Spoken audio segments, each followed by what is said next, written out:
Casino, Culture Casino, Culture Casino, Culture Casino, Culture Casino, Culture Casino, Culture Casino, Culture Casino, Culture Casino, Culture Casino, oh,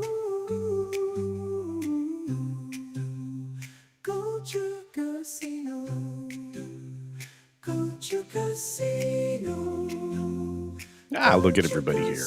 Nice and early. Culture Casino, Culture Casino. Of course I popped up a image of three women's. Hey, Jill, good morning. Thanks for being here. Battle Bunny, good morning to you. We've got a few people sliding in nice and early. David's here.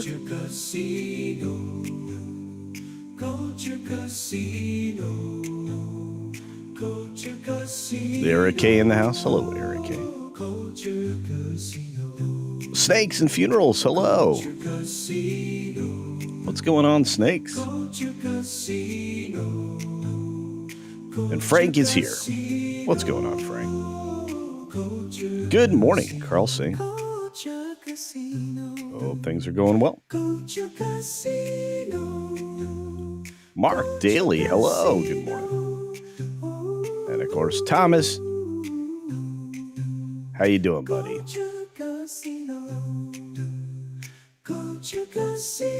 O.C. Dobbins, good morning to you. Hope things are going well in the crazy place. Can't imagine. John's here. The Beagle Dad is here, and so is the lovely Juliet from all the way across the pond. Look at all these amazing people. We've got Brian and Cindy out there. Probably got their warning that we were live. Let's see. Georgia Peach is here. Good morning. Good morning. Good morning. Digging the entry music in. Well, thank you for that. Much appreciated. We got so much going on. Avarice Carmageddon is here. Good morning to you. Hope everything's going well. We have so much news, some good, some bad, some not great for Disney. Look, if you're ever wondering if somebody's heading to the bottom, use as a scale what's happening to the Disney Corporation right now.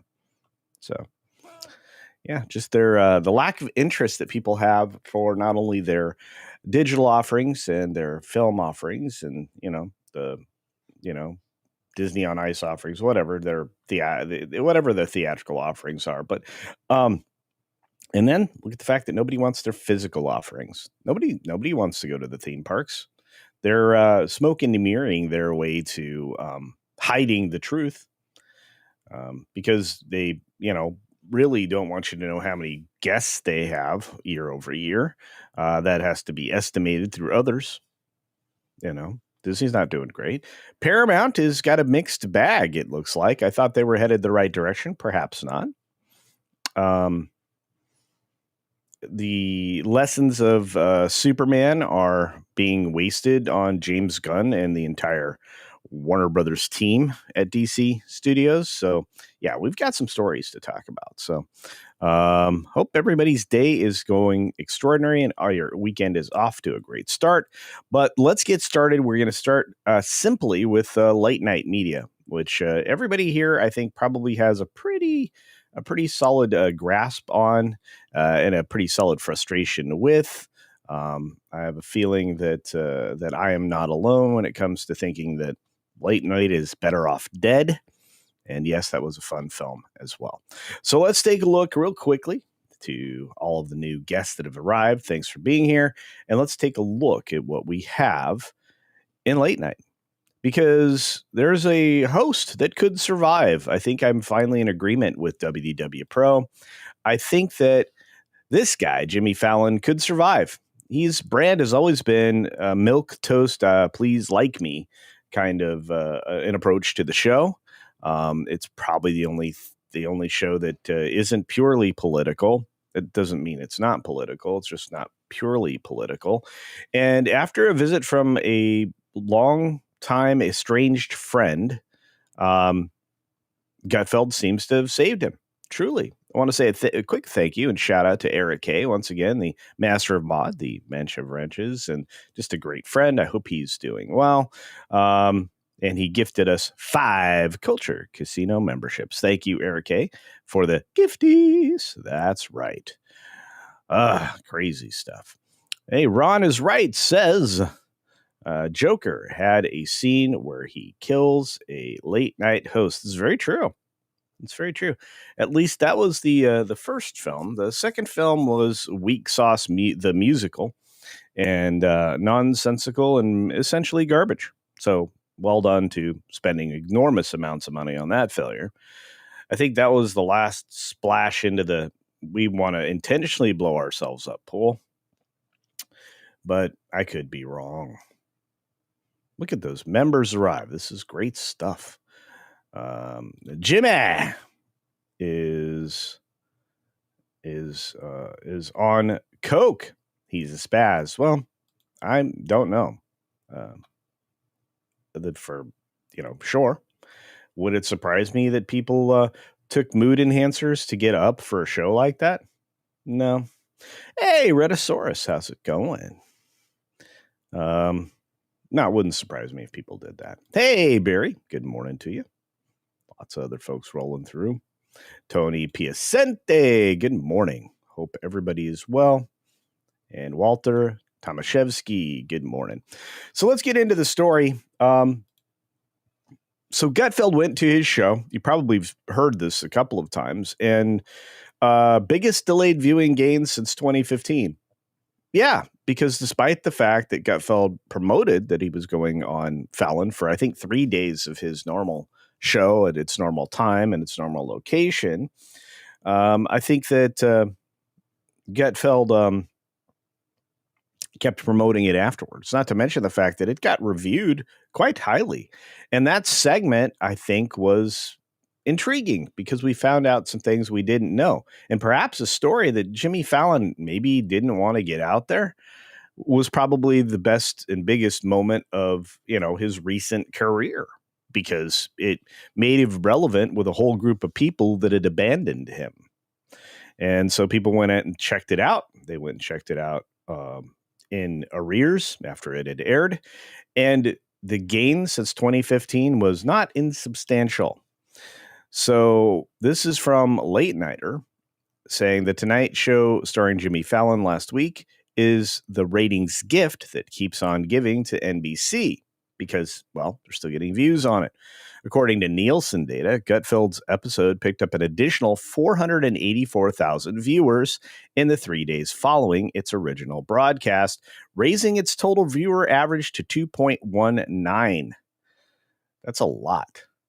A whopping 28% increase over the original live plus same day numbers, which, those are usually the most relevant, at least to the advertisers, because anybody that's time shifting is probably fast forwarding through the commercials. Now, it's the highest rated regular non-sports delayed episode of The Tonight Show since December 4 of 2020, when the former president, the guy that ruined everything and got rid of the Smith-Mundt Act so he could lie to everybody all the time, or at least let the media lie to everybody all the time, to put that delayed viewing increase of 28% for last Thursday's episode in perspective. Only 2 other episodes in the history of The Tonight Show starring Jimmy Fallon have seen greater increases. The show's premiere on February 17 of 2014 at 34%, and the September 9 episode in 2015 featuring Justin Timberlake, Ellen DeGeneres, and Macklemore. Oh, and Ryan Lewis, that's a 32% bump. Well, I mean, come on, that's aside from Ellen DeGeneres, that's a pretty decent list of people. Season to date, The Tonight Show's average percentage increase in the first 3 days following broadcast has been 5.4%. So from 5.4% to 28%. Yeah, I'd say a a 23% increase. Not too bad. Nearly a quarter of the audience showed up in time shift. Insane. So Getfeld says, I went on the show for the same reason I started my own show, he said on his own show on Friday night. That's Gutfeld. Late night needs more fun. I was a gracious guest and a nice guy. Yeah. Yeah. And not a nasty politician that somebody like Colbert goes diving after. Of course, Fallon was derided for having him on. And that's unfortunate. But Fallon still came in second overall in average viewers to Colbert for the hour. I think that was also during a hiatus week for that other guy. So that seems to be driving people between the shows. So it is what it is. So this is the chart. We'll take a look at that. The Late Show with Colbert was at 11.24. Tonight Show featuring the Fallon guy, 9.25. And then the Kimmel, which I believe was a rerun, was 3.13. Colbert still kept the audience from 11:30 to 11:45. And 10.42 was the bounce up for Fallon. So looks like Fallon kind of tapered off later in the evening. Again, the guests can really drive the viewership. So there's that. Anyway, that was the chart. That was from a Late Nighter. If you want that, you can go and check that out. It's a source that a lot of us use. I've been using for quite some time now. And now other people have been using it as well. So the question is, what do you guys think? Do you think that Gutfeld, because he made that kind of difference, is going to key the networks into the fact that they need to be a little bit more balanced in their approach? Or do you think that's wishful thinking on my part? I've got to know. So let me know right now. Let's see what you guys have to say.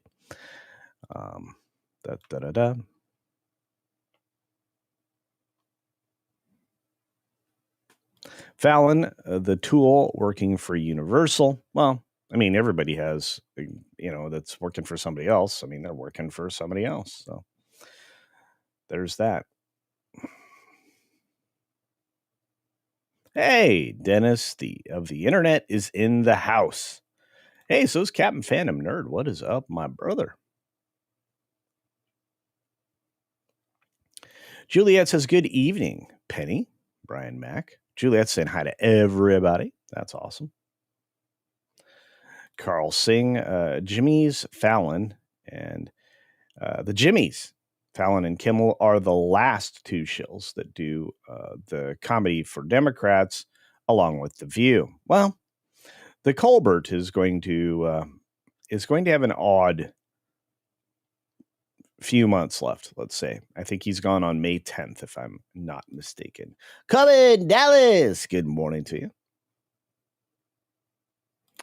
Jimmy comes from an era of SNL where there was serious racism in NBC, not to mention the Today Show.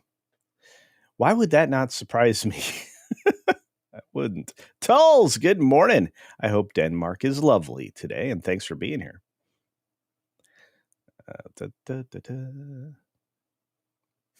Deniska says, good evening, Denmark. Tony Piacente, I would need to take something if I was Jimmy Fallon too. Oh my. Oh boy. All right. Hey, Mark. The one late night host who'll survive is Gutfeld. Well, that's clear. And they're trying to claim he's not a late night because of his start time. That's pretty late for me. It is too early to read, man, for sure. Yeah. No, I had a very interrupted sleep last night. So night before was no bueno either because there was a storm. So Tony Piacente gives 5 Culture Casino memberships. Thank you, Tony. Thank you. Thank you very much. And for those of you on the green machine, it is great to see you guys. But for those of you here on the tube, you got 5 Culture Casino memberships. That's right, little gifties out there from all the generosity of these great humans. You are amazing. Ron is right, says late night is not stupid enough. It's true. Or it's too stupid. You don't remember Macklemore?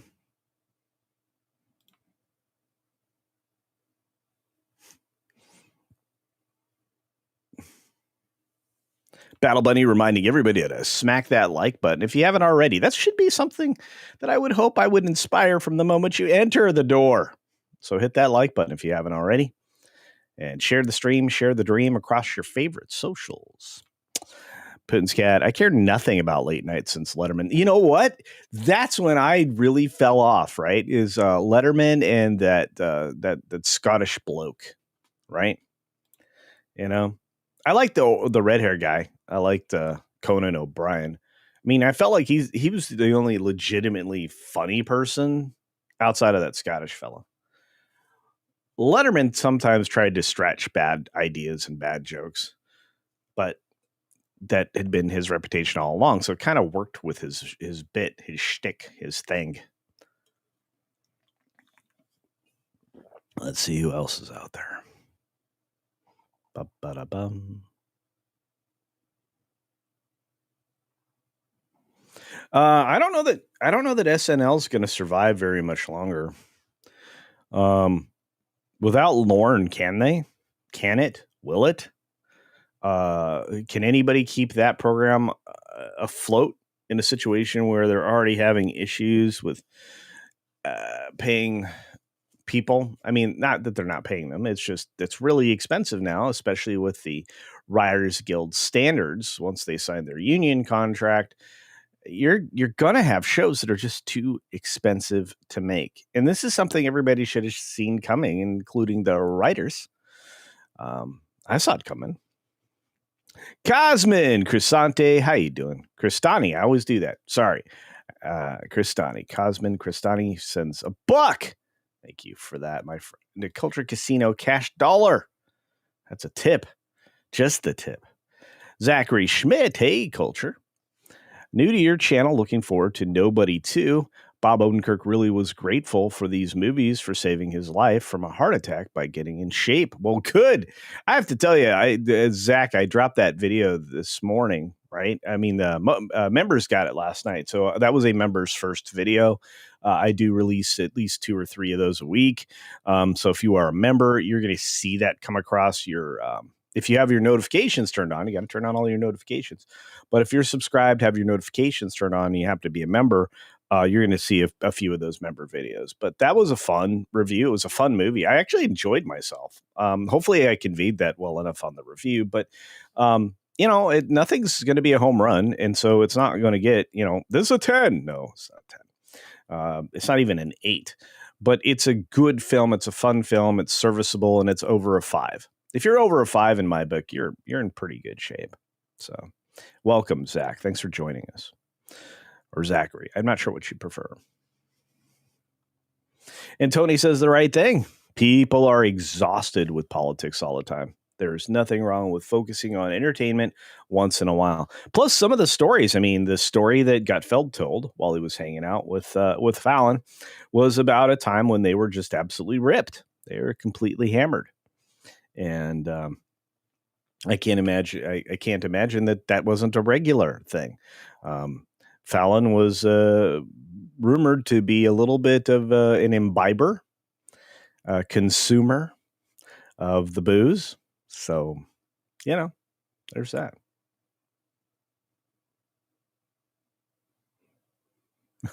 Meek's lurker attacks. I don't know. I know this. What was that girl? Invader V. Invader V was the one that says, if you can't tip, what was it, $10? Yeah, you should be out working. You should be. I wish I still had that clip. It was ridiculous.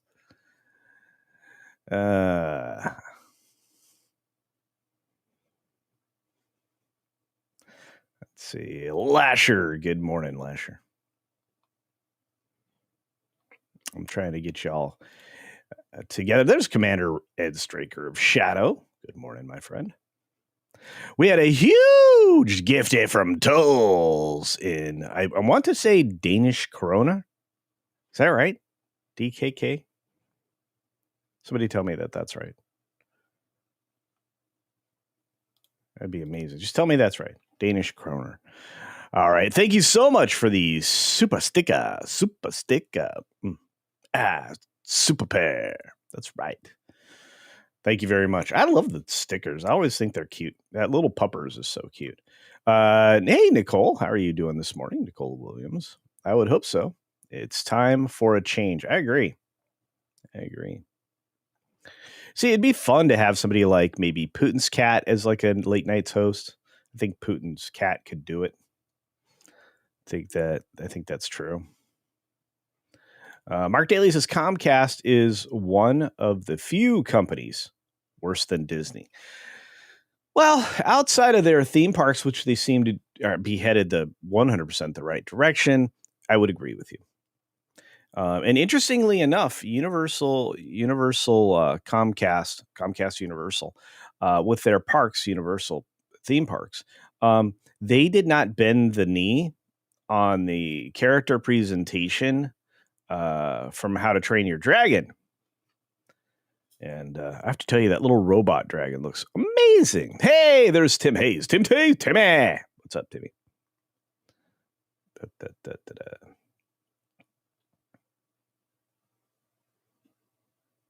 Lasher thinks that the late night folks are too blind and hateful to care about changing the routine.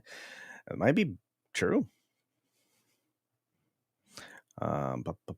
Hey, Hillis is here. Hillis Mallory. Hello, Sissy. Hello. Hey, this guy is not getting enough traction. He's changed the dynamics of what you can present on YouTube. That's right, Latino Slant.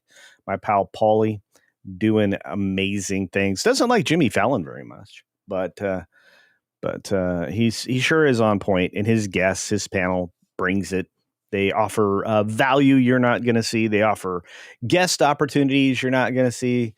And a unique perspective coming out of California, which is way too hopeful for me. So, but check out Latinos Land. JPRPH1, good morning. Look at all these great people. I am so blessed. Tender Warrior 68 is here. Speaking of blessed, great to see you, my friend. Greetings and happy, splendiferous. That's right. I can say that word now. Splendiferous Saturday. Everybody wants to be a cat. That's right. All right. We got to get going. We got to get rolling. We got more stories out there. I think late night is sufficiently toast. There probably will be, Gutfeld for sure. And there may be a Fallon show. There may be something. It was interesting to watch Taylor Tomlinson give it up, because she did that of her own accord. Apparently she wasn't forced out. At least that's what I was told. And if that's the case, she just saw the writing on the wall. She wasn't getting the ratings. That spot's rough. She was still better than Samantha Bee, but then pretty much anybody could do that. I mean, I could do that. No, he hasn't quit yet, but he's rumored to have been and has leaned into the idea that he's retiring. So,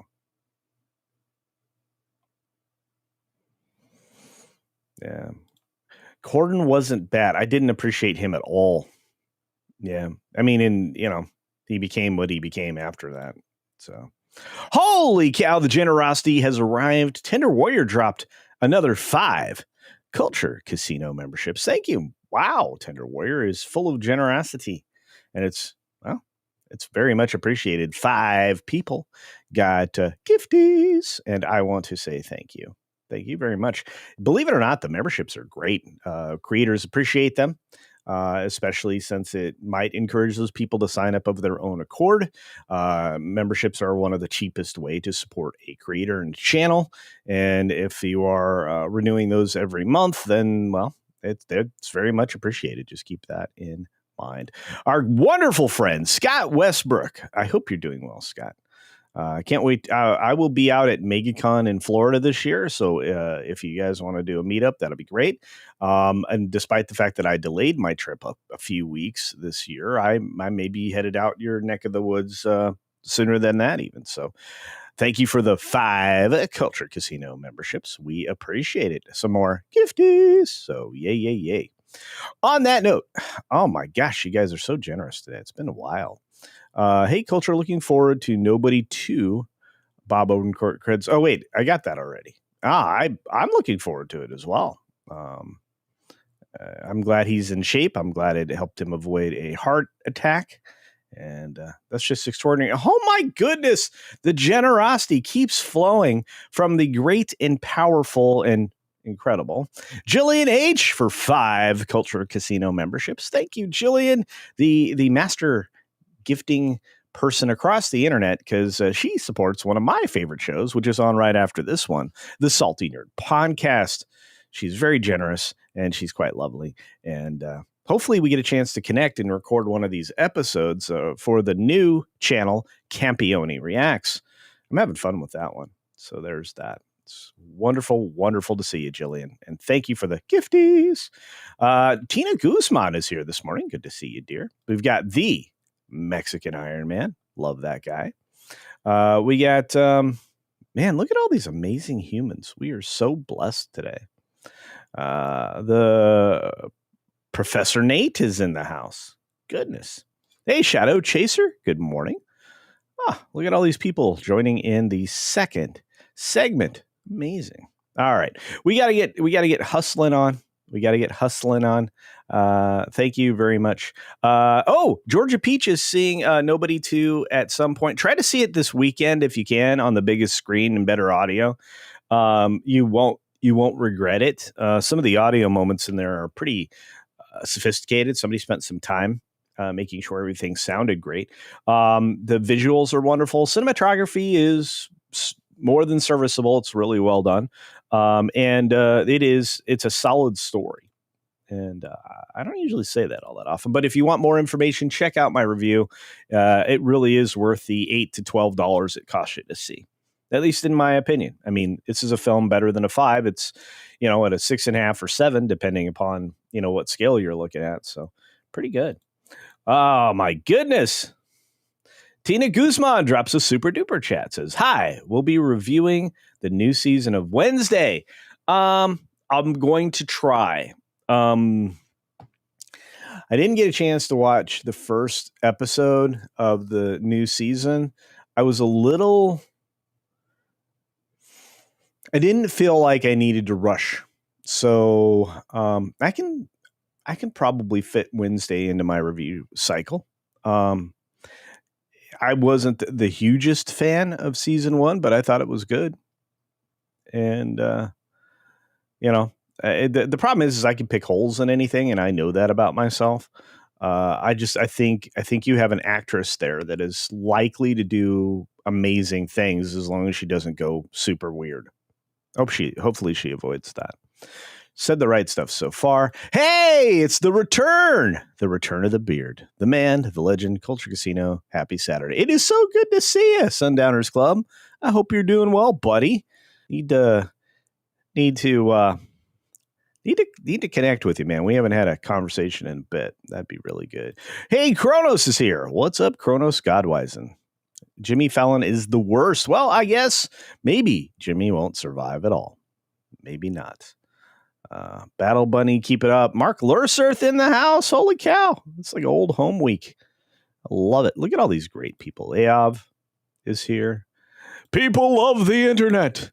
Do not believe Culture when he says he is coming to visit. I am coming to visit. Don't do that. You know what? I'm going to call you this weekend, Mike. Watch out. All right. Who else is out there?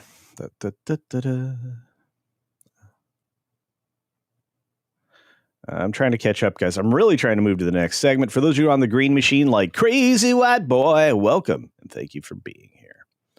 Love the new channel. Looking forward to participating. I can't wait for you to be there. I'm going to bring in Nat from Nat and the Guy. I'm going to bring in a lot of lovely ladies. I get a lot of feedback.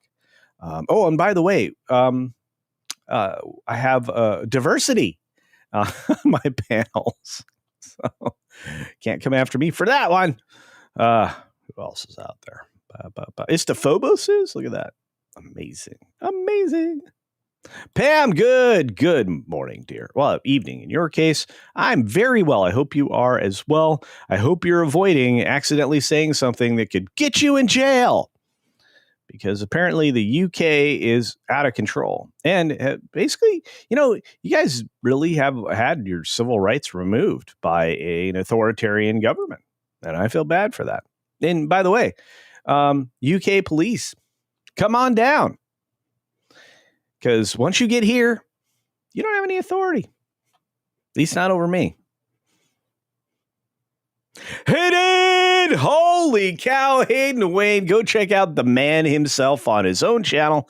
I missed you. Hayden, are you doing good? I hope so, brother. I hope so. I don't know if I even saw you over on Jeremy's stream yesterday. Boy, he was keeping it real. 50 months from the man himself. I love how he uses this opportunity to do negative promotion for me. He tried to get me killed. New show, Peace in Ukraine Casino. Watch live as culture makes peace. The twist, Mexican Iron Man straps culture to a super fun, not at all devastating, explosive.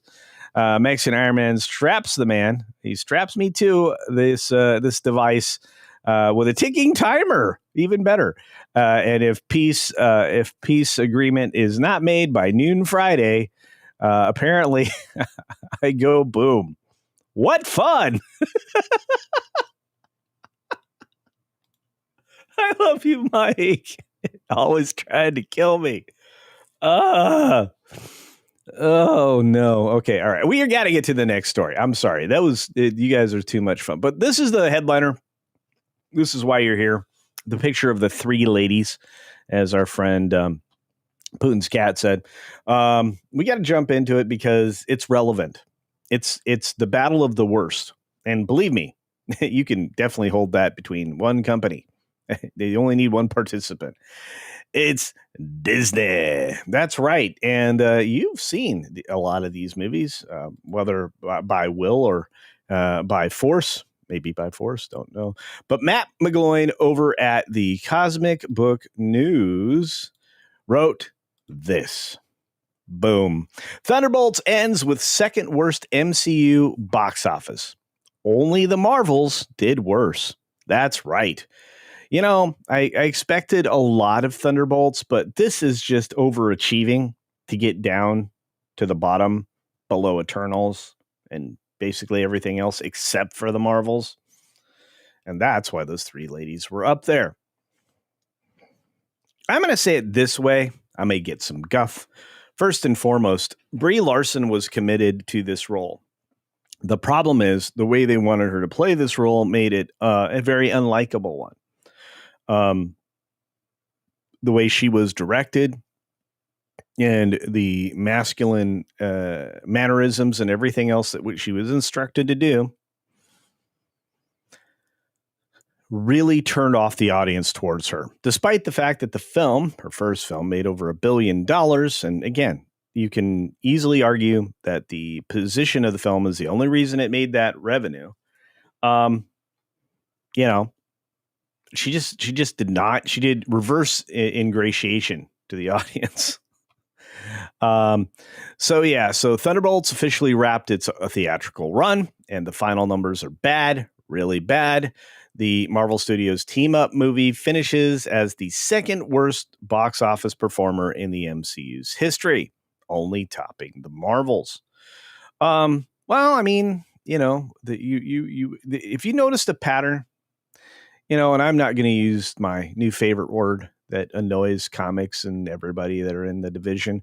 I'm just going to say you centered unlikable masculine females. And that's kind of been Feige's problem since, well, even before we got to Endgame, because Endgame's moment of the A-Force situation was pretty awful. It felt not only a little bit forced, but like completely crowbarred into that position in a way that really was nothing more than a visual virtue signal. And I think a lot of people got turned off by that. When adjusted for inflation, Thunderbolts ranks second worst both domestically and worldwide. Its office, the New Avengers, was disassembled. And you know what? That's a good thing. And the fact that they're trying to leverage in characters like She-Hulk and other things that people don't like and try to present them as like the future, like the new Avengers and such, and even the kid Marvel team up plan. Nobody wants that garbage. Nobody does. And they destroyed Taskmaster so thoroughly in the previous film that if you haven't seen Thunderbolts, spoiler warning, but Taskmaster gets offed in the first 10 minutes of the movie. Now, I was grateful, and so was probably most of the people who are true Marvel fans, but it wasted a real character. They also wasted Bob in this movie. If you don't know who Bob is, then you didn't get forced to see it like I did. But a domestic performance of $190 million in the States and internationally $192 million international got them under $400 million in 98 days. Now, mind you, Superman was performing way above this and doing okay. Not really, which it's struggling from the same problem that this did, a number closer to parity in international box office, which should be twice the domestic, but it was still gaining ground in the U.S. and having decent holds. So, pull it out of the box office? I don't know. Disney realizes that the longer they leave it in the box office, the more chances at, a bite of the apple that they're going to get.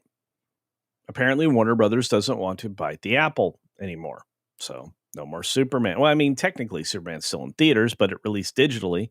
So that means that out in the sphere where people might go sailing on the high seas, there's already a perfect 4K quality copy that anybody can acquire now, which is bad because the sentiment right now is that because of the lack of value in almost everything that's presented in media, television and film, it might be okay to be a bad guy once in a while to avoid wasting a giant sum of money on something that was half baked and half cocked, which is what most of the Marvel things are.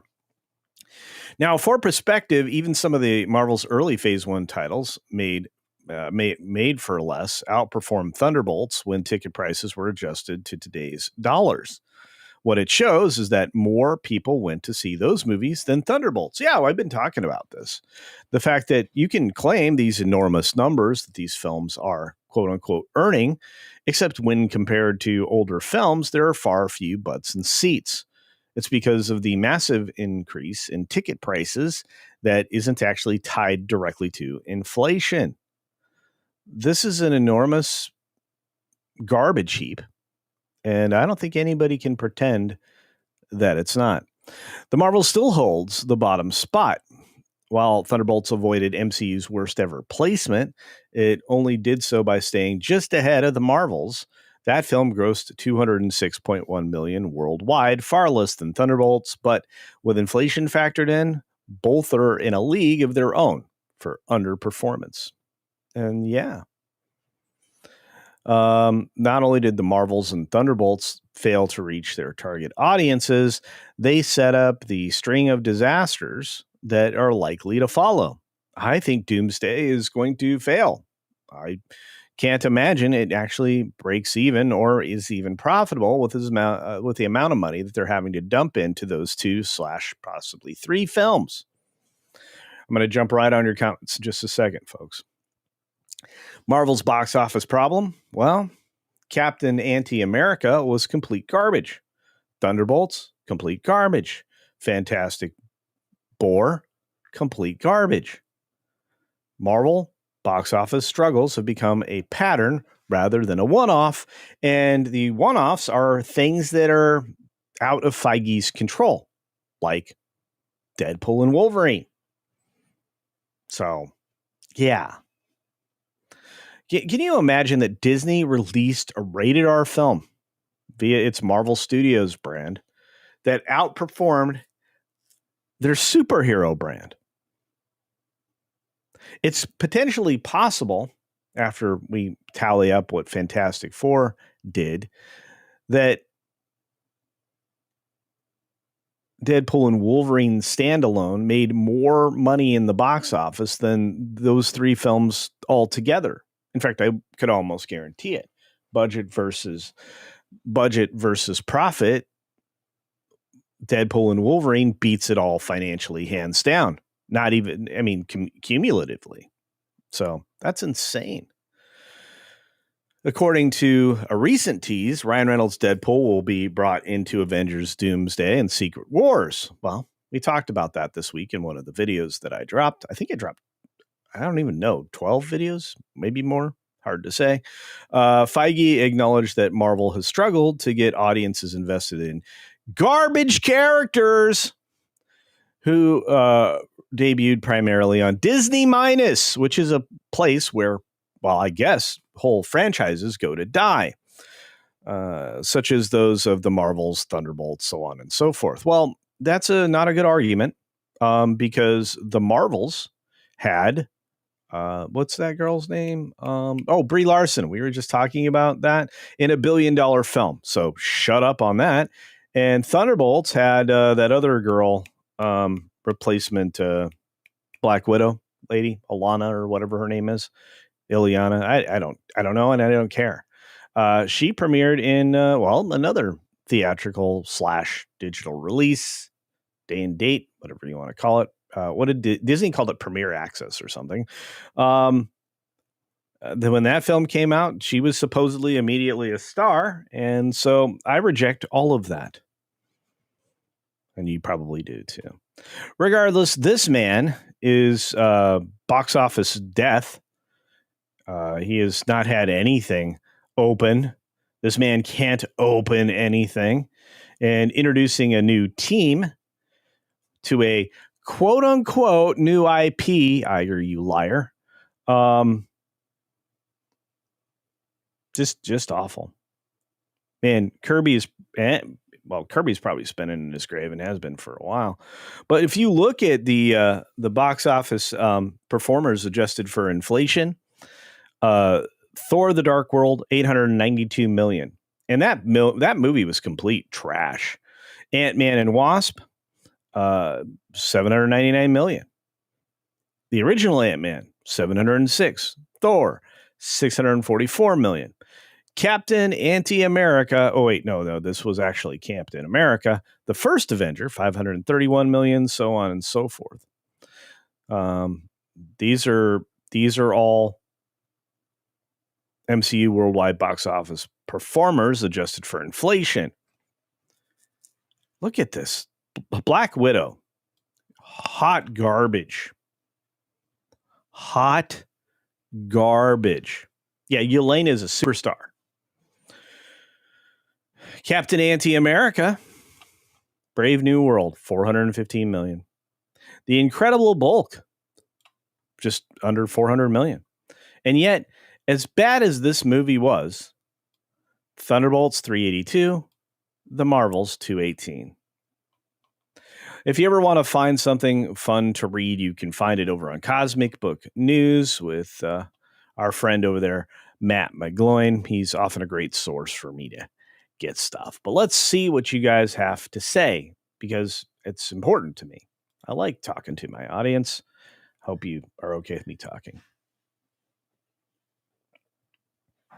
Ron is encouraging you to like the stream. It helps Hobo Gandalf. It does. It does. And it might get you a Hobo Gandalf dance at the end. Hillis Mallory drops a super duper chat. That's right. A $5 Culture Casino mention here. The budget is lower than the Marvels, so it lost less, a lot than a lot of other films in the MCU. It was actually a good movie. A lot of people like it. I did not particularly. I felt like I wasted my time at a Los Angeles therapy session that was written specifically for the people that made the movie.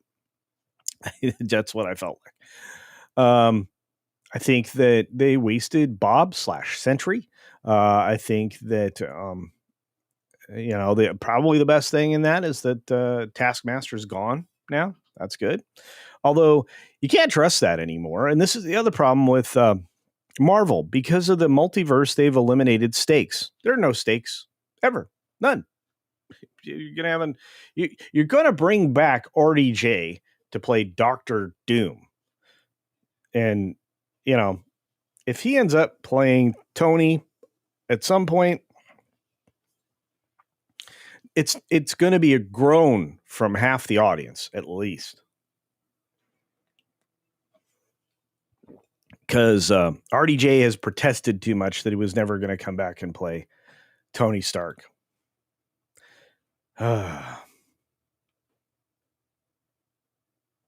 It is what it is. Yeah. See, I knew when I mentioned that I should have said that it's Sentry, but yeah. Hey, Scott Somers is in the house. Good to see you, my friend. Look at all these great humans. Mark's 47 in the house. Great to see you. Mutant Bam Hammer. Good to see you, my friend. Thunderbolts should have never been made with that plot line. That's true. Nor with the cast having those roles. No, there were, I don't know, was there any one of them at any point in time actually originally part of the Thunderbolts? I say nay. Canadian Spider-Man, what's up, my friend from the north? I just went sailing on the lake on my new used little sailboat. Awesome. It's always fun to sail. I really enjoyed catamarans. It's a mirror dinghy named after the UK's Daily Mirror newspaper. Oh, really? There's room enough for you and 12 beverages. That sounds great. It sounds like the best thing ever. I like the single person craft with multiple coolers. Let's see. The new one has Deadpool. He'll fix everything. Well, I think that's what they're hoping for. Victor, what's up, Vic? Vic says, didn't see Marvels or Thunderbolts, and I'm okay with that. Well, that's a good use of your funds, my friend. Oh, no. It's just true. Let's see. Ram Bam 3000 ponders, who are the 71 Philistines who hit the dislike button by mistake. It's fine. It'll be fine. It'll be fine. Probably Putin's cat. It's the Phobos. I was talking to Mark Lurseth. If you bought your modem, you could lower your bill about $10 and pay for itself within a year. That's true. But sometimes that extra $100 or whatever is too spendy.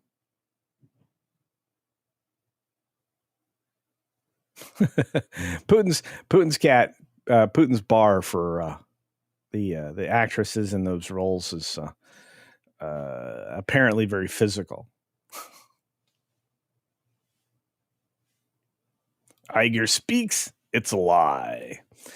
Apex Comics says, I'm sick of Pascal. Well, so is everybody else. And you know what? The movie we've been talking about, Weapons, benefited from having that guy totally have them rewrite everything, because he dropped out of the project. So we didn't have Pascal in Weapons. So Weapons doing well. It is what it is. Brie Larson has been quiet. She has. And you know what? I think she was done dirty by Disney, very specifically. She was on the way up, and then all of a sudden, well, being made a target to be shot down. Because I think that actually happens more often in Hollywood than we realize.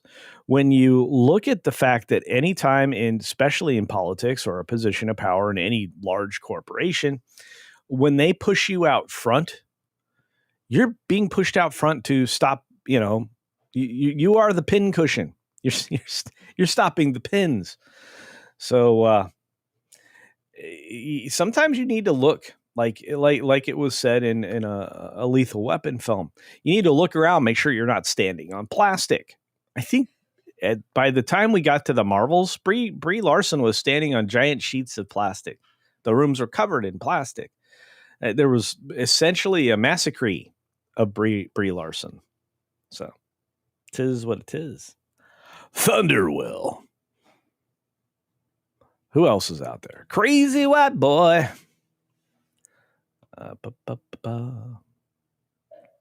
Davina Duckworth is joining us today.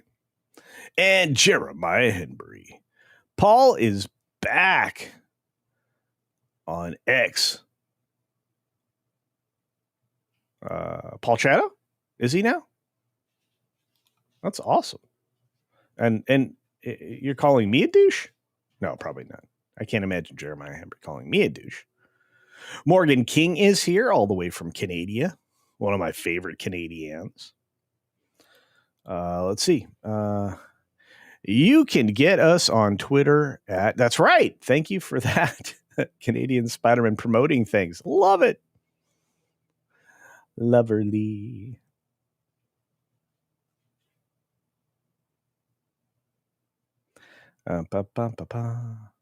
Small Time Republic. Good to see you, my friend. Everybody's got a price. Well, mine is $11 billion. So if you hand me $11 billion, that might be my price. I might chill. But only for one thing. I don't think it would be the Marvels. I might chill for Thunderbolts a little and say, it was in focus. Cinematography was extraordinary. Most of the CGI worked. It almost had a story. See? High quality chilling right there.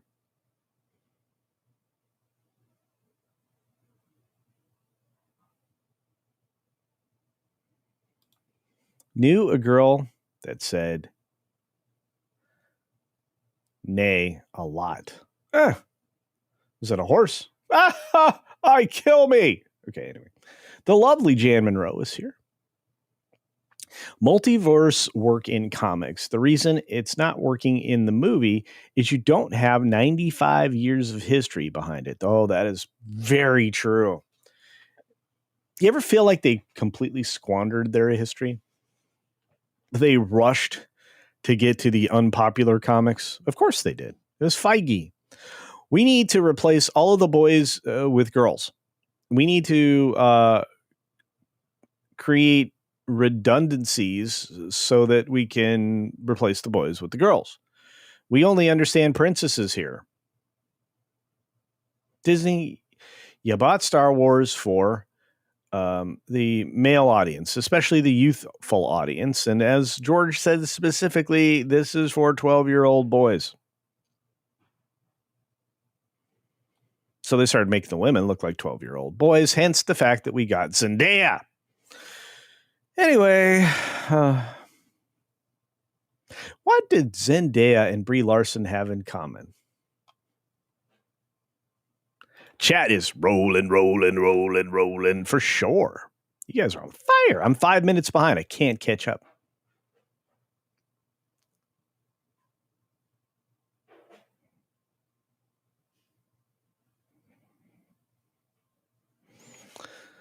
Oh, you guys are crazy. You know what? Poons, I'm not even going to let you in on what is aesthetically pleasing in my world. Sir Mix-a-Lot. Anyway.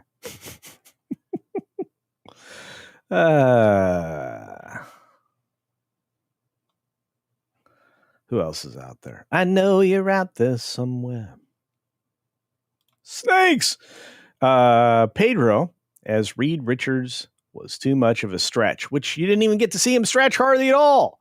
It's like a 2-minute stretch where he uses any of his real powers. Very annoying in things. And how do you do that? How do you do that? I think you should. I think if you could, you know what? I might have to create emoji. I think I can only use it over on Rumble though. Mark says, for the love of all that's holy, boycott all things Disney. If Disney won't support Marca, why should Marca support Disney? This is a great question. And right now, Disney's anti-American. In fact, they're trying to get away from anything that's American or Americana, hence the destruction of Frontierland. In a place where it might take 6 to 7 years just to get the fake not Radiator Springs Cars attraction. And they don't even know what they're going to do with Villains Land yet. We're going to build Villains Land, but we don't know what we're going to do with it. We have to survey about it now. That's how terrible Disney is. Just awful. Caledon 910, everybody's favorite radio station in the house. Good to see you.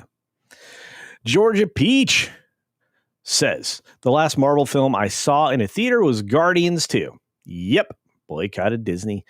I bought Infinity War and Endgame used. Good job to watch them. Then sold them. Not worth keeping, in my opinion. Well, I don't know why Endgame went the way it did, but it did. Feliato. Good to see you, my friend.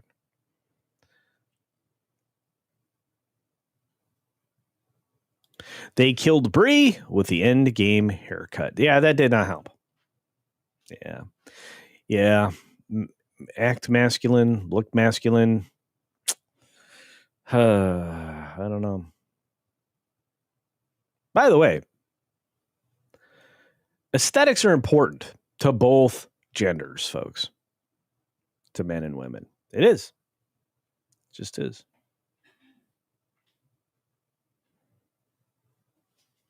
Marvel. Wait. Really? Marvel Ronaldo. Okay. If that's your first name, that's pretty awesome. Wolverine is a successfully box office after Millennium. I like Wolverine.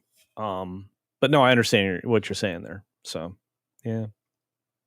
Oh, the very lovely Maravita, you will never know. Okay, I'm still lurking, but I'm now showered. Oh, dressed and ready to take on the world. Good for you. Or at least my chores. Yeah, that's where I am at the end of the day, too. I got to go out and do some prep work in the greenhouse. I'm installing a air conditioner out in one of them. So that's going to be something I'm either going to prep for today or have to prep and then do tomorrow. So there's many things to be done there. Captain Phantom Nerd has been here for 46 months of membership. The great and powerful Captain, one of the longest members on the channel, nearly 4 years now. Tony Piacente drops a 5 Culture Casino cash and says, how much do you think Deadpool will be watered down to get that PG-13 rating? Considerably. They will have to filter a lot of the adult content and language to get him to stick around in there. So there's that.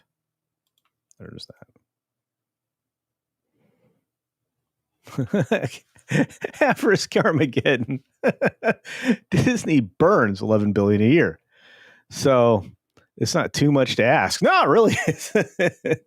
Hey, Barney Fife is here with his big old bullet. F them, indeed. They're doing it to themselves. Scott Summers says 100 times that. Okay, look, Disney can afford it, right? How that company spends the kind of money that they do with almost nothing to show for it on the back end can still stay, in a P&E ratio that people are still willing to invest in. Yeah, I'm not so sure.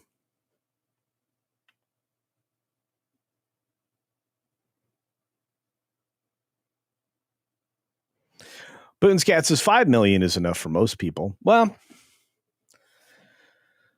I really, really want to build out a really nice studio lot full of multiple sound stages and things like that, so I can start helping to produce actual money.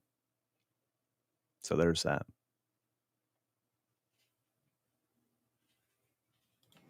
Sydney Sweeney. It should be Captain Marvel, but we know she's still a little at that time. Yeah, she wasn't a very big star for sure, but she would have been great. I'm going to say this. You don't have to agree with me, but Brie Larson was done wrong. I'm just going to say it that way. Justice for Brie Larson. Hey, can I suggest a poll? Not a poll. Sorry, Pedro. For those who will buy Disney stuff again now that Gina has been made whole, for those who stopped when she got canned, that's a good question. Huh. Let's see. At the risk of having the memory get too crowded, my insane amount of memory on this system, it's impossible to fill. Over 100 gigs. Let's see if we can do it. Live Memorex. Let's see what we can do. Bam.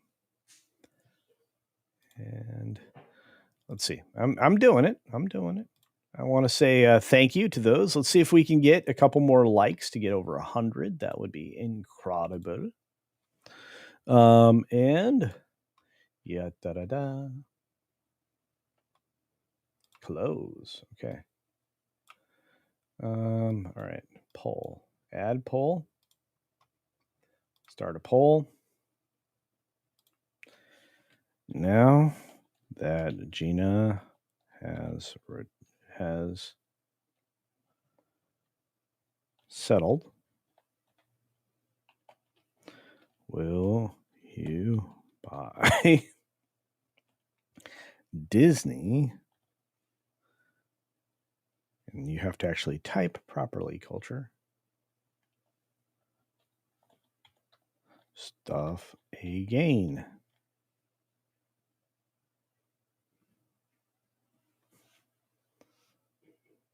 Apparently, stuff is not spelled with an R. And Disney is not spelled with a T. We are not typing well today. Or a B? Good Lord. What is wrong with you today, Culture? All right. Okay. Yes. No. And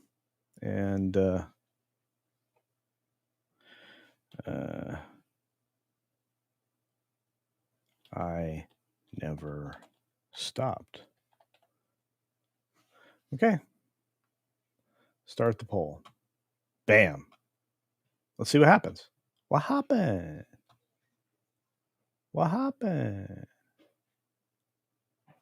Hey, Snowdub's in the house. Good to see you. Barry, I saw you earlier. Let's see who else is out there. We got so many folks. Okay, so you did a poll live. Yeah. Yeah, Brie Larson used to be hot too. She's still a very attractive woman.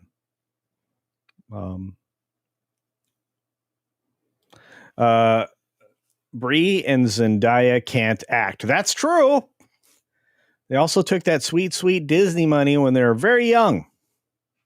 Very young indeed. They have been preened. They had advanced preening from Disney in advance. I'm using that word because apparently words matter. Tulls says, see you all in December. Have fun. Thanks for being here, Tulls. I hope I see you before then. Thanks for stopping in. I'm trying to scroll to get caught up. I'm 6 minutes behind. I can't skip this from our good friend Dean Krantz for 10 Culture Casino cash saying, I wanted Ben Affleck as Reed Richards. That would have made a lot of sense, so that he could do an end credit with his buddy from Mallrats answering all his questions. Okay. Okay. I'm with you. You got me. You got me.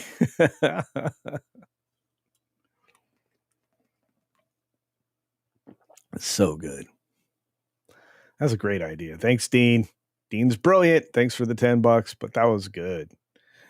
Ram Bam. Duck Fisney. Well, we have shirts available. If you go and check out the Comics Division website or beachpunk.com or beachpunk.us, you can pick out your very own Duck Fisney t-shirt. That's right. Thunder Will says, Bree is mid. Woo! Yeah, high standards, my friend. Mutant Bathammer, money is for small-time YouTube creators. It is. Food and bills. There you go. Corpse can deal with crumbs when I decide to dole them out. Thank you, Mutant Bam Hammer. Everybody appreciates that sentiment. At least me. Penny! Culture, you forgot depends on product poll. You know what? You're right. I'm sorry, Penny. And I screwed up. What is wrong with me? I'm impressed that 84% so far on no, guys. Those are rookie numbers. Marx is like, wow, we do not forget or forgive, it seems. Maybe not. There's our friend Jaffo, very talented artist, amazing man. Thank you, Jaffo, for all you do.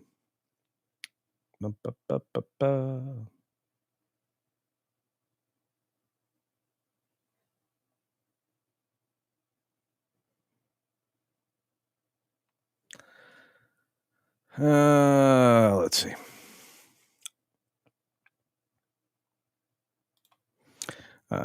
Nearsighted Cyclops, if they fire, and I mean fire all of Lucasfilm and publicly apologize, not a corporate non-event, I might buy anything Disney again. Well, there you go. Yeah, I think a lot of people are kind of stuck there. Like, that's that. All right. Well, we got through the Thunderbolts article, but we didn't get through something I did not see coming, because the new ownership of Paramount, CBS, right? National Amusements, whatnot. I'll say this. I was seeing nothing but good happening, and we might get to that as well.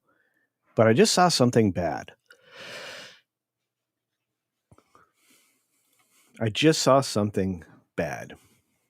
From our friends over at That Park Place. You know those guys. I work with those guys. I work for those guys. I do things with That Park Place, WDW Pro. I work in a lot of places. But man, 80% still. 51 votes in. 5 minutes ago. Don't know. Let's get into this. I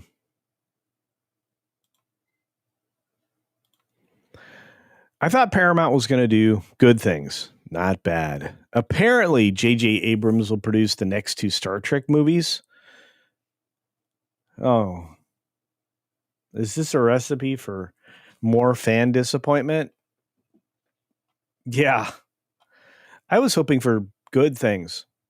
J.J. Abrams things are hot garbage with unsatisfying endings because he never knows what to put in a mystery box, and he doesn't know how to land things. Lost was one of the worst endings to anything ever.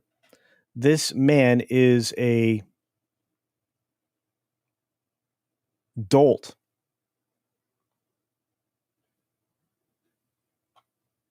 He's the Drex of society. Paramount Pictures has announced the development of 2 new Star Trek films, both under the production umbrella of J.J. Abrams. Why? They didn't need that. This was a very bad idea. According to a recent Deadline report, one project promises to return of Captain Kirk and his iconic crew. That's going to be difficult. While the other introduces fresh characters directed by Toby Haynes of Andor fame, also going to be god awful. Sorry. Here's the tweet if you want to go and review it. Another high priority for the Skydance owned Paramount is Star Trek, which Ellison has been involved with since the 2013 sequel, Star Trek Into Darkness, which was not a great film. As for right now, they are developing a film that includes brand new characters that Andor director Toby Hayes is on. I don't trust any of that.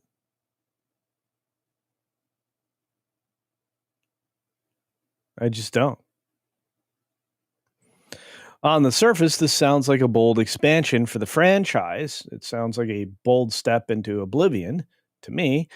But with Abrams at the helm, the architect of the divisive Kelvin timeline movies, and his longtime collaborator, the Klutzman, looming in the background as a key figure in the modern Trek, many fans fear this will deliver more of the action-heavy, lore-bending spectacle that's left traditionalists cold for over a decade. Yeah, this is a bad plan. The announcement comes as Paramount, now under Skydance ownership, positions Star Trek as a priority across the company. According to a co-chair, Dana Goldberg, the first film, scripted by Steve Yaki, will reunite familiar faces like Kirk and Spock, presumably picking up from the Kelvin timeline established in Abrams' 2009 reboot. The second, penned by Seth Grahame-Smith and produced alongside Simon Kinberg, oh no, aims to explore new territory with Haynes directing. No release dates or plot details have been revealed, but this is headed immediately and directly to doom.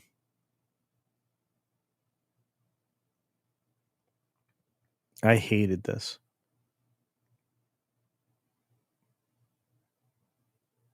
Good Lord.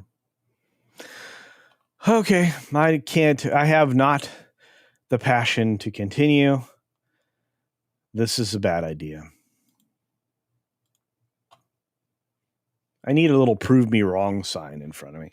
This is a bad idea. Prove me wrong. Yeah, the lens flares. There'll be lots and lots and lots and lots of lens flares. Indeed. Yeah, bad member berries probably. Kaladin. I don't know.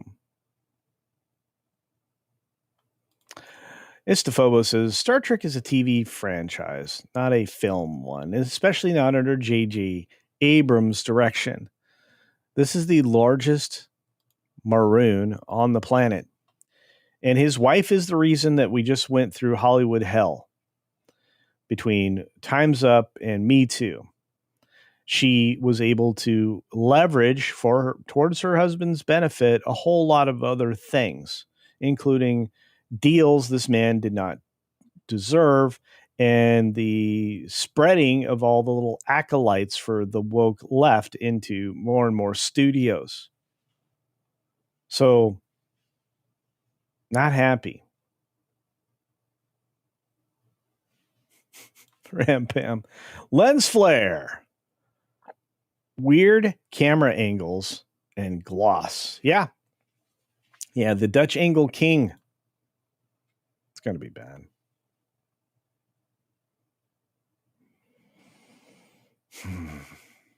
Hey, Joseph A. Good to see you, my friend. Hail to you.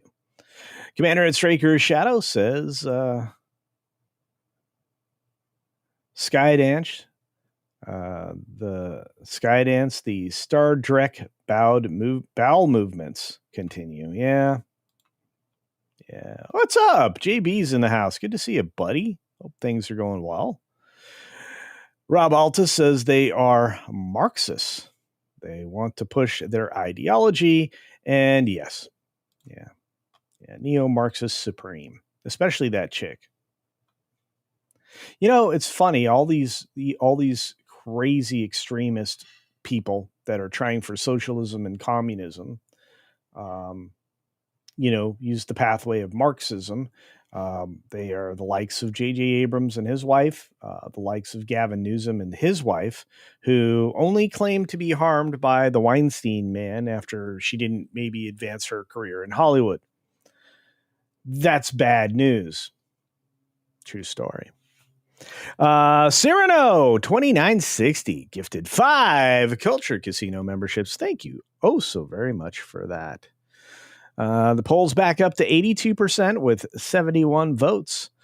Man, there's that. And look at the 5 gifties from our friend Cyrano, who I miss. I don't get to see Cyrano much anymore at all. I know the schedule change has been wrecking that. Rambam says, I doubt Abrams has the brain cells to know what Marxism is. Well, his wife's helping him. Yes, you patrol by. Howdy, y'all. It's great to see you, friend. Thanks for being here. Thanks for being who you are and doing what you do, my friend. Commander Ed Straker Shadow says, please, it's Governor Gavin Newsom. True story. Nuisance. Enemy of all living things, especially legal American citizens. True story. Yeah.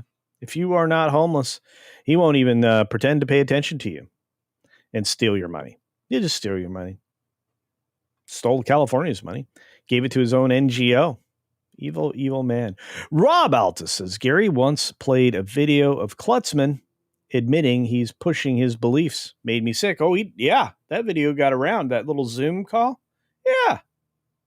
Yeah. That's how they have to do it. They have to insert their beliefs. Lots of insertion in that movement. Yes, I said that on purpose. But it's not all bad. It's not all bad. They had some good ideas. They did. And they're going to bring them back around.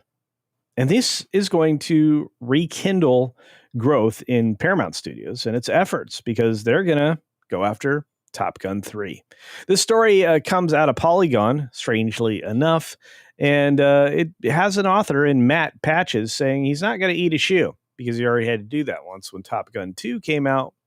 And you don't bet against this. This is definitely going to happen. This is one of the many films that they say we are going to get, like World War Z, which, to be frank, that might be all right. Brad Pitt's holding his own as an older actor, unlike Clooney, who looks like and sounds like a complete moron. And people just aren't genuinely interested in. So, yeah. According to Deadline, a regime change at Paramount has only made Top Gun 3 a bigger priority and accelerated its development, while the rumors were that Maverick screenwriter Aaron Kruger was working on a draft and that director Joseph Kosinski would return to helm. All that's still going to happen. So he doesn't have Mission Impossible to work on anymore. There is a bunch of stuff that's going to come out soon enough. So I expect Top Gun 3 will be out there very, very soon.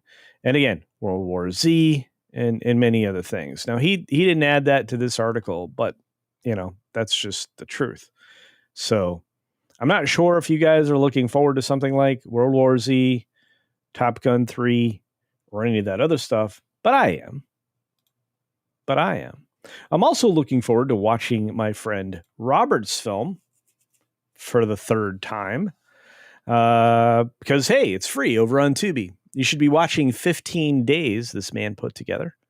It's fun. And you can see that there is potential in individuals making their own stuff, to be fair. Robert says, hey, Admiral CC, is today the day? Did I miss it? Well, I just promoted it, but I actually have you squeezed in to record on Sunday because I didn't like the way I recorded the first couple of things that involved your film. And one of the reasons I need to watch it again is to grab a clip here, clip there, and talk about the characters. But you, sir, like I said, it's fun. You made a very fun thing. I'll say more in the review.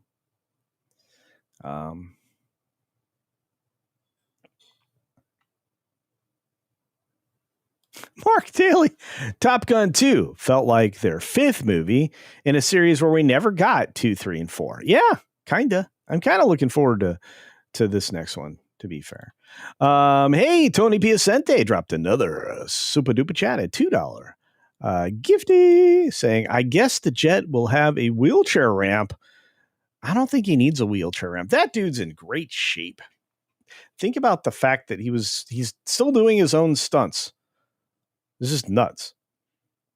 But do check out Robert's film, 15 Days.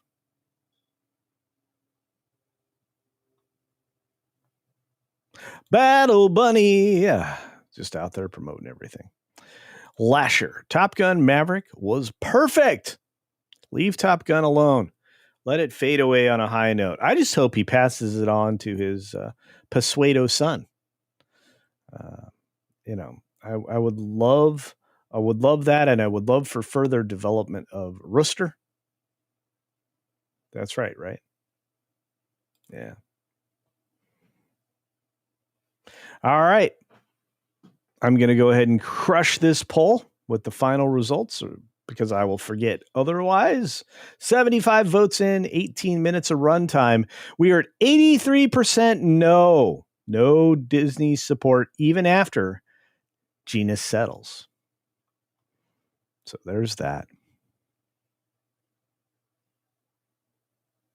Our good friend Cyrano, who's been here a good long time, 16 months of membership, my friend. Wow. Says, if Paramount keeps filming with new techniques like in Maverick and F1, I'm all for it. Well, I'm going to tell you, F1 was interesting in a lot of ways because of how many different production companies are in this. This is F1 is an Apple product. But I like what I'm seeing in a lot of the new cinematography elements that actually included going back to the most recent John Wick film, not Ballerina, but the actual John Wick film with the overhead shots that just blew my mind. Just, they're doing crazy stuff now.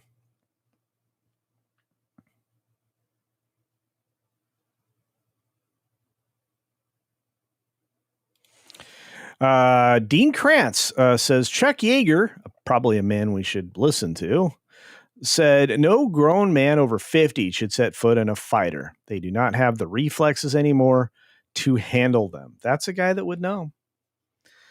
One of the most famous test pilots amongst many other accomplishments. That man would know.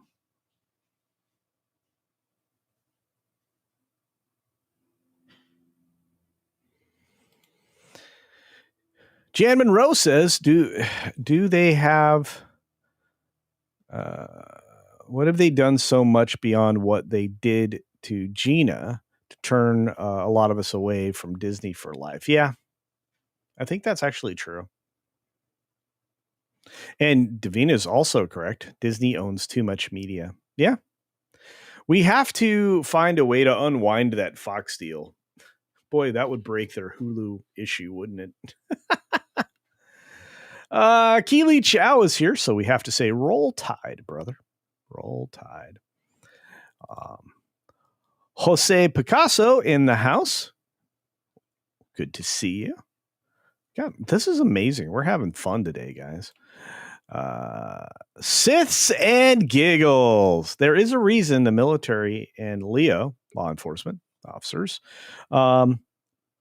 has a retirement age of 20 years of service because of wear and tear on the body. Yeah. That is a profession that really kind of wears on you, quite literally. And hey, look, military people, if you start early and you do it with an education, you can double dip in the public sector and still come out and have a career with the civilians. So you can double dip a retirement if you start early enough and with an education. It's crazy. Watch some of my friends do that. The private contractor money can be insane.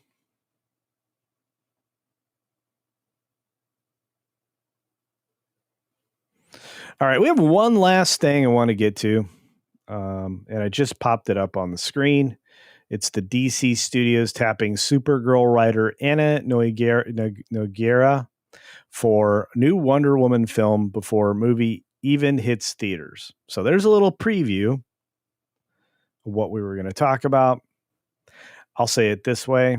That's a bad idea, but we'll get to the whole story in a moment.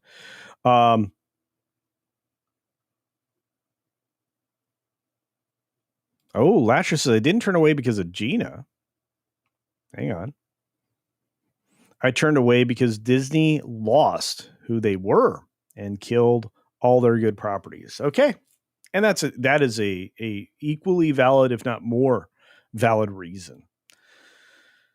I just feel like we got a nice little run back of justice for Gina. If she got everything that she asked for in her suit and more, the little added sweetener that Disney likely threw in on top of it so she would sign a non-disclosure, well, there you go.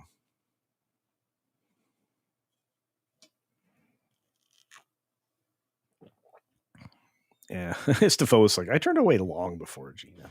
Fair enough. I just think that that's an interesting percentage finish there. But am I surprised? Not at all. 82% of respondents. Well, it was an 80-20 issue. Anyway, all right. Let's get to it. Let's get to that story. Might as well. Mark S. Welby. So I don't want DC to dive into Wonder Woman until they've fully fleshed out like their characters. We're going to still end up with two Batmans at this point. That's dumb. We've got I don't know how you're going to replace Wonder Woman, and I'm not really thrilled about the look of the Wonder Woman they're going to be going for.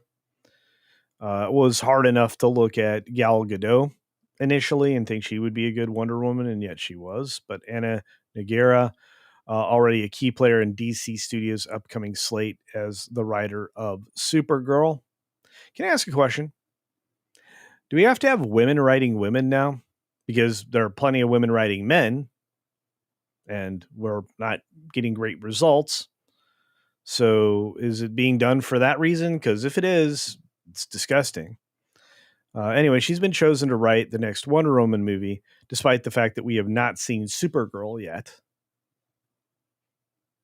Is that a smart decision? And do you trust James Gunn more now or less after the release of Superman, in which he was in control of everything? I'm starting to doubt his judgment. I don't know about you guys, but I am. The news first reported by The Wrap comes as Nogueira's first major DC film, Supergirl, is still a year away from release. I imagine it's going to go through some shifts. It's a move that signals James Gunn's growing trust in her storytelling abilities, despite the fact that nobody here trusts them. But also one that puts her in a high-pressure position before audiences have had a chance to see her work on the big screen. And if you saw the way the character presentation was done in Superman, you may be a little hesitant, a little trepidatious. From Supergirl to the Amazon Princess, Nogueira is quickly becoming a go-to creative voice for DC. In addition to Supergirl, she's now taking the lead on one of the company's most iconic heroes. She's also a playwright and actress. But in the DCU, she's solidifying herself as one of Gunn's most trusted collaborators, especially for projects that could shape the tone of the rebooted universe. This is going to be interesting. Supergirl, based on Tom King's controversial comic run, which means it might be, most likely, will be quite CIA hot garbage, undermine the world, is directed by Craig Gillespie and stars Millie Alcock as a more jaded, battle-hardened Kara Zor-El, a sharp tonal departure from past portrayals. Yeah.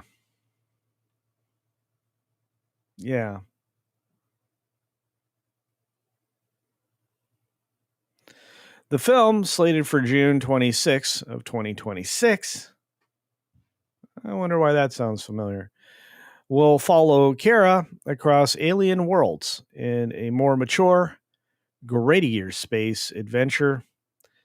Its success or failure could have ripple effects, influencing the audience's confidence in Nogira's Wonder Woman script and DC's broader creative direction. They're also going with the new direction for Diana Prince. Also not great news, friends. When Gunn and Peter Safran took over DC Studios, they opted for a hard reboot of the universe. That meant saying goodbye to Gal Gadot's Diana Prince, Patty Jenkins' planned Wonder Woman 3, which from all accounts wasn't spectacular, in favor of a fresh take. It's part of the Gods and Monsters chapter. Oh no. Of the DCU. That includes Superman, Supergirl, Peacemaker, Creature Commandos, and several other interconnected projects. Gunn has promised this new iteration will stand apart from what audience have seen before, with tone and style distinct from Gal Gadot era, and potentially a different narrative focus than the familiar origin or modern day stories. That sounds great, doesn't it? You're so excited. You trust James Gunn, right? The upcoming Wonder Woman movie is being developed alongside Paradise Island, formerly announced as Paradise Lost, an HBO series centered on the politics and intrigue of Themyscira. Sounding better and better, right? We trust James Gunn, right? We trust James Gunn's politics, right? Right? Early comparisons have likened it to Game of Thrones in tone. This is sounding worse and worse. While Gunn has downplayed rumors of the project being fast-tracked, he's confirmed its priority and hinted that Nogueira may not be the only writer involved.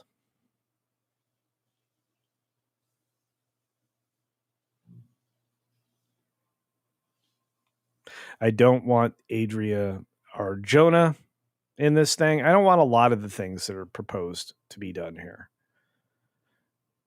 especially since this is if they really are modeling it after this failed video game that was rumored to have been canceled completely at this point. This is going to be a real problem. So if Supergirl takes off next summer, Nogueira could cement herself as one of the defining voices of the DCU's new era, based on a Tom King crafted piece of garbage. If not, this could be the kind of bold creative risk that invites second guessing from both fans and critics, and mostly me, I would imagine. I'm not upset at all. Nope. It's going to be fine. We trust Gunn, right? You trust Gunn, right? Right? Oh, give me strength. Give me strength. Wonder Woman 84, Patty has a lot of making up to do. Yeah, well, it's not going to be with DC. So there's that. I saw a super chat roll through, and then I saw something. Oh, there it is. It's from Chris Dickerson for 2. Culture Casino Cash says James Gunn equals the new Uwe Bowl. Oh, well, I don't know. That's not kind. That is a rough comparison, but you might be right. That wouldn't surprise me. Oh, what happened to us? Children, what happened? It's going to be bad. I just want to say thank you to Dean Krantz and Tony Piacente and Tina Guzman and Robert, of course, and Chris Dickerson and Cyrano and Tina Guzman and Hillis Mallory and Jillian H. Scott Westbrook, the famous one. We got Tender Warrior out there doing great things. Tolls all the way from, Denmark with the Danish kroner. We got Juliet, of course, dropping $1. Thank you for the tip. Cosmin Cristani with $1 tip. And, of course, Tony Piacente again with an enormous amount of support for the members, as does Eric K. You guys are all stellar. And to make sure I don't miss any of the celebrations for any of the members, I am looking for those now. Mexican Iron Man, of course. Captain Phantom Nerd, of course. Snow Dub for 9 months. Look at this one. Look at this guy. This guy out there. You should check out his channel. I heard the Sunday night show was coming back. It is. We are almost done with our hiatus. And me and the Puppet Man will kick off the new variety show starting sometime in September. I just have to talk to the Snow Dub and see if he can wake Jolly up on Sunday nights for that purpose. So for those of you who missed Sunday, Sunday's coming back. Let's see. Who else is out there? That's David from 2 hours ago. Thank you for that.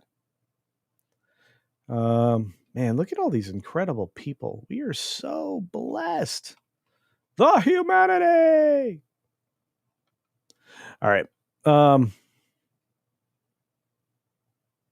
Be safe, Culturinos, and always wear clean underwear. Yeah, because like if you get in a car wreck, your mom doesn't want you wearing dirty underwear. Because I mean, what would they think of you? Those rescue workers, they don't want to see your like the day's deposits or stains from the previous day. They just don't.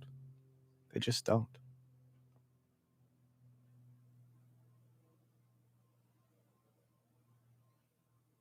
Ram Bam says, I have a secret. I was never human. Oh, neither was I. Keep it real. I guess I'll watch the replay. Please do. You just got here. All right. Well, make sure you hit the thumbs up button and put hashtag replay gang in the comments down below. Sunday show back. Cue Kermit screaming, yay! Okay, sorry. All right. I'm very excited. Okay. On that note, I have been blessed by your presence all morning. Do continue the streak and follow if you are on the YouTube side of things. Follow the automatic redirect to the Salty Nerd podcast crew. They'll be starting in about 15 minutes. And just got to tell you, they're going to be great. They're always great. My friends are great. Matt Vader, otherwise known as Dutch Butters, is going to be there. The other Matt guy, Mr. Kadish, the guy that runs things, and Brain, otherwise known as Brian, who, you know what? I'm going to have Brian on as one of my commentators this week. So you're going to want to watch videos because he's going to be on there. He's a smart guy. That's why we call him Brain. And of course, Odin. And last but not least, the man of the edge, Midnight's Edge especially, and After Dark, Tom Connors. So there you go. Not sure who the guest is, if there is one, but you should watch because it'll be lots of fun. On that note, as Georgia Peach says, have a great weekend, Culturians. Indeed. And be sure to take care of yourself take care of others, get ready with your AOAOs, and until next time, see ya. Seriously. Yeah.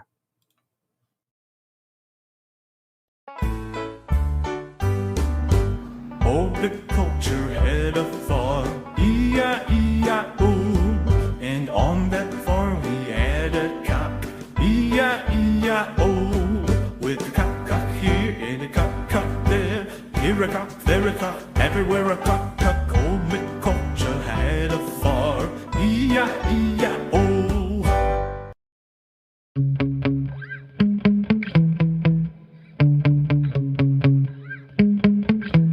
Yeah.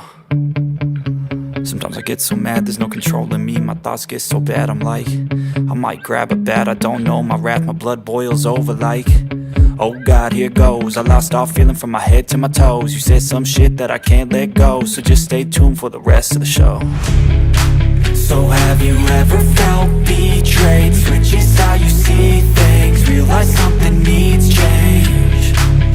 Cause I know you got me fucked up, let me show you what's up. Cause enough is enough. I'll take a face full of pavement just to make a statement. I know there's no turning back. Oh God, adrenaline wasted, so mad I can taste it. I know there's no turning back. I'll do what it takes, I ain't making mistakes like that. I'll play it on your face to make you go take it back. I'll lose my shit, I go crazy when I'm mad. And now you go wish you would shut the fuck up real bad.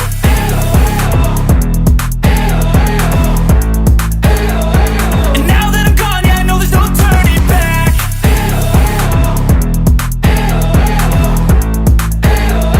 And now that I'm gone, yeah, I know there's no turning back. I don't fucking take smoke, I'ma poke a hole through you, choking's overdue. Come at me and you won't get any older, dude. Crack your holder too. Heating up inside of me, blood so violently. Thanks for trying me. Now it's finally time to see how this rivalry becomes a dynasty.